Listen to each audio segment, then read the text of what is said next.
வணக்கம் மற்றும் நமஸ்காரம். நான் டாக்டர் கஞ்சன் சிங். பாரத் ஹோமியோபதியில் உங்களை அனைவரையும் வரவேற்கிறேன் மற்றும் நீங்கள் அனைவரும் நலமாகவும் ஆரோக்கியமாகவும் இருப்பீர்கள் என்று நம்புகிறேன்.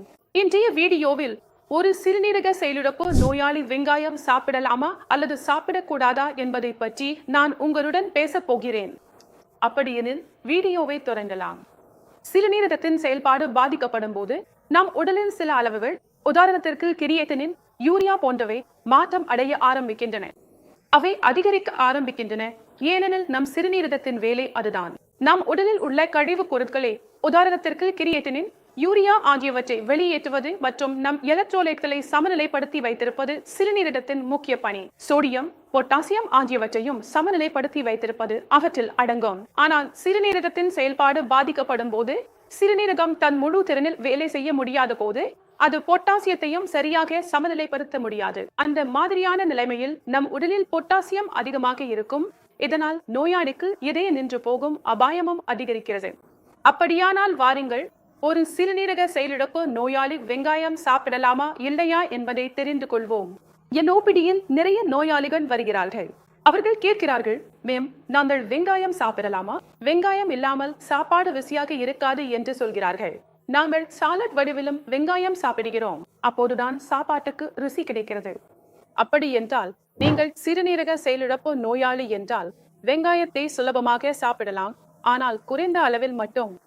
நீங்கள் இந்திய ஹோமியோபதி மருந்து எடுத்துக் கொண்டிருப்பவராக இருந்தால் என் நோயாளிகளுக்கு என் பரிந்துரை என்னவென்றால், நீங்கள் வெங்காயம் சாப்பிடலாம், ஆனால் வெங்காயத்தை வென்று சாப்பிடுங்கள். வெங்காயத்தை கச்சா வடிவில் சாப்பிடக்கூடாது. அப்படி என்றால் வெங்காயத்தில் என்னென்ன தன்மைகள் உள்ளன என்பதை பார்ப்போம். அவை சிறுநீரக செயலிழப்பு நோயாளி சாப்பிடக்கூடியவை. வெங்காயத்தில் கியூராசிடின் என்ற ஆன்டி ஆக்சிடென்ட் உள்ளது. இது நமது சிறுநீரகத்தில் ஏற்பட்டுள்ள வீக்கத்தை குறைக்கிறது. அதே சமயம் நமது இரத்த அழுத்தத்தையும் பராமரித்து கட்டுப்படுத்துகிறது.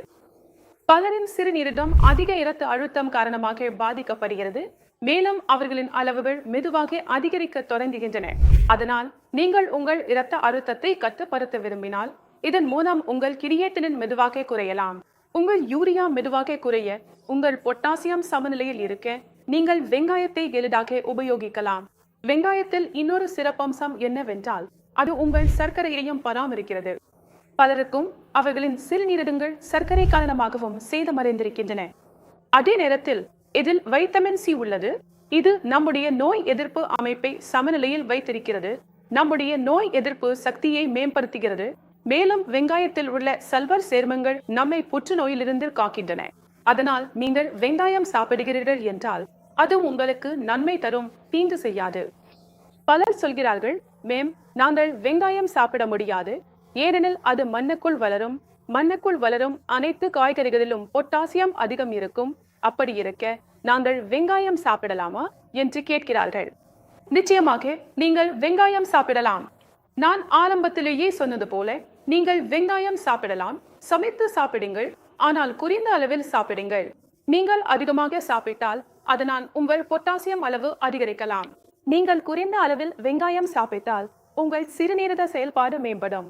உங்கள் இரத்த அழுத்தம் கட்டுப்பாட்டில் இருக்கும், சர்க்கரை கட்டுப்பாட்டில் இருக்கும். இதனால் உங்கள் கிரியேட்டினின் அளவு மெதுவாக குறையும் மற்றும் GFR அளவு மெதுவாக அதிகரிக்கும். எனவே ஒரு சிறுநீரக செயலிழப்பு நோயாளி வெங்காயம் சாப்பிடலாமா இல்லையா என்பதை நீங்கள் புரிந்து கொண்டீர்கள் என்று நம்புகிறேன். இன்றைய வீடியோவில் இவ்வளவுதான்.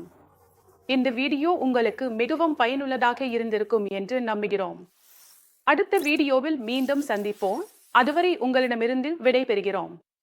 நன்றி, வணக்கம்.